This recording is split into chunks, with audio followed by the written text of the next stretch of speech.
regarde n'importe quel graphique boursier, et il y a une chose que ton œil va croiser en permanence sans forcément savoir la lire, une zone où le cours vient buter, encore, et encore, comme s'il y avait un mur invisible. Cette zone, elle raconte une histoire, celle d'un rapport de force entre acheteurs et vendeurs. Et si tu ne sais pas la décoder, tu risques de rentrer en position exactement là où les gros acteurs du marché t'attendent. Ce concept ne va pas te rendre rentable du jour au lendemain, personne ne peut te promettre ça. Mais c'est une brique tellement fondamentale que la plupart des traders débutants passent à côté sans même s'en rendre compte. Aujourd'hui, on va décortiquer les supports et les résistances, et à la fin de cette vidéo, tu ne regarderas plus jamais un graphique de la même façon. Imagine une balle qu'on lâche dans un couloir. Elle tombe, elle touche le sol, elle rebondit. Le sol, dans cet exemple, c'est ce qu'on appelle un support, une zone où le cours, à chaque fois qu'il redescend dessus, a tendance à rebondir vers le haut. Sur un graphique, on ne parle presque jamais d'une ligne parfaitement précise, mais plutôt d'une zone, une bande de prix plus ou moins large selon le titre et l'unité de temps utilisée. Plus cette zone a été testée de fois par le cours, on appelle ça des points de contact, plus elle a de crédibilité aux yeux des autres participants du marché. On considère en général qu'à partir de 3 ou 4 points de contact, la zone commence à devenir vraiment intéressante à surveiller. Prends un exemple concret, une action qui revient buter 3 fois de suite sur la même zone, disons autour de $50, sans jamais casser en dessous. Chaque nouveau test renforce la conviction collective que ce niveau est important, et de plus en plus de traders vont placer leurs ordres autour de cette zone précise. Mais attention, rien n'est éternel. En général, c'est au 4e, 5e ou 6e point de contact que le mur finit par céder. Et quand ce mur cède, ce n'est pas anodin, ça marque très souvent le début d'une tendance baissière. Plus un support a été testé 2 fois avant de casser, plus la cassure a de conséquences, parce que tous ceux qui avaient un stop loss ou une position ouverte autour de ce niveau se retrouvent piégés au même moment. Sur les zones les plus suivies du marché, comme un chiffre rond ou un ancien sommet historique, ce phénomène est encore plus marqué, parce que tout le monde regarde le même niveau au même moment. Un bon réflexe consiste à noter sur son graphique le nombre de fois où le cours a touché la zone, pour juger objectivement de sa solidité avant d'agir. Voici l'intérêt numéro 1 de repérer ces zones, elles permettent de savoir quand une tendance haussière touche à sa fin. Si tu étais en position acheteuse avant la cassure, cette cassure est un signal clair pour sortir avec un gain préservé plutôt que de regarder ton profit fondre. Concrètement, imagine que tu sois entré autour de $40 et que le support se trouve à 50. Tant que ce support tient, la tendance reste saine. Mais le jour où le cours casse nettement sous cette zone, avec un volume qui accompagne le mouvement, c'est le signal qu'il faut sortir, même si tu es encore largement gagnant sur ta position. On considère que la cassure nette d'un support solide signe, la plupart du temps, la fin de la dynamique haussière. Ce réflexe demande de la discipline, parce qu'il va à l'encontre de l'instinct naturel qui pousse à garder une position tant qu'elle est gagnante. Mais dans les faits, les meilleurs gains se protègent rarement en espérant que ça continue indéfiniment, ils se protègent en sortant au bon moment, dès que la structure qui soutenait la hausse montre un vrai signe de faiblesse. Il y a une deuxième façon d'exploiter ces zones, cette fois-ci à l'achat. On peut utiliser l'approche du support pour définir une zone d'entrée, avec un stop loss placé juste en dessous.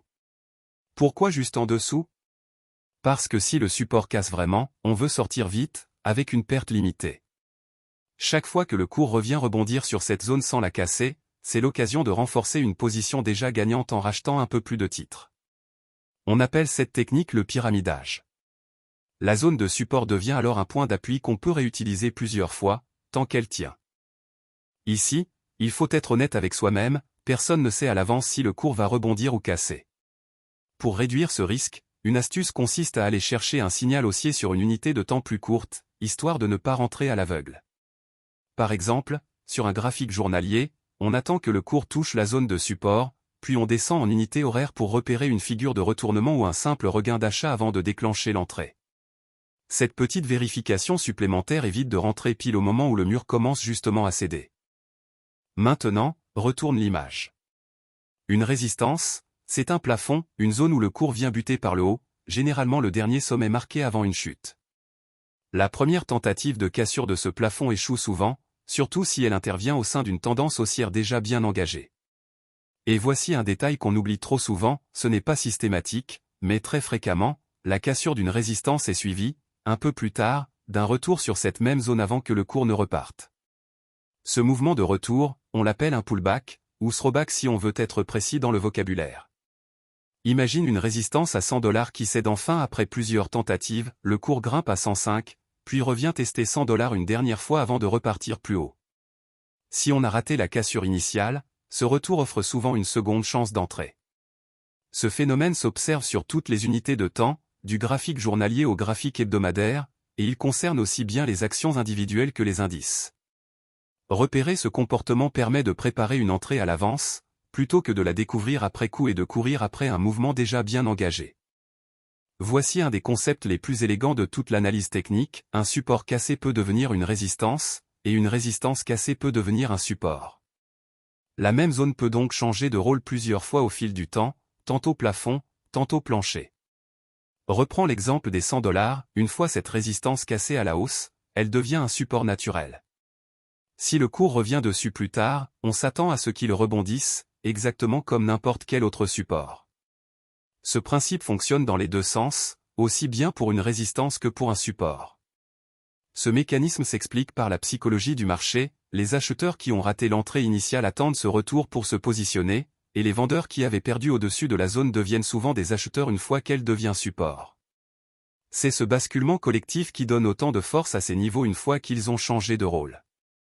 Ce qu'on vient de voir avec des lignes horizontales fonctionne exactement pareil avec des lignes obliques, c'est-à-dire des lignes de tendance. On y retrouve les mêmes zones d'achat possibles, les mêmes cassures de tendance, les mêmes changements de polarité, et les mêmes pullbacks. Et comme pour les zones horizontales, il vaut mieux parler de zones de contact plutôt que de lignes au pixel près. Un peu de flexibilité est nécessaire dans la lecture, parce qu'un cours ne respecte jamais une ligne tracée au pixel exact. Il reste un dernier cas, et c'est sans doute le plus piégeux de tous, le faux signal, ou shakeout. Imagine une belle mèche qui casse franchement sous le support, qui fait paniquer tout le monde, puis le cours qui repart aussitôt à la hausse. Ce genre de mouvement porte souvent la signature d'un gros acteur du marché, pas forcément un poisson précis, mais globalement les fonds institutionnels qui ont besoin d'énormément de liquidités pour entrer en position. Pour un fonds qui veut acheter plusieurs milliers de titres sans faire exploser le prix, la meilleure opportunité, c'est souvent de provoquer un léger passage sous un support connu de tous, ça déclenche une vague de stop-loss, ce qui crée exactement la liquidité dont ce fonds a besoin pour se positionner à bon compte. Une fois les vendeurs à découvert essorés, le cours peut repartir à la hausse, avec beaucoup plus de titres en main qu'il n'y en avait avant.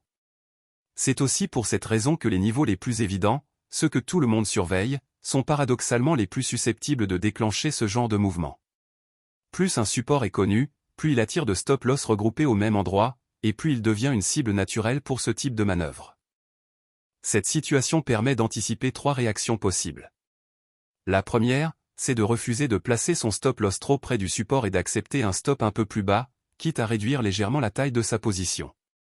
La deuxième, c'est de garder son stop classique, accepter de sortir sur la mèche, puis observer si le cours revient au-dessus du support signe d'un retournement fort pour éventuellement se repositionner.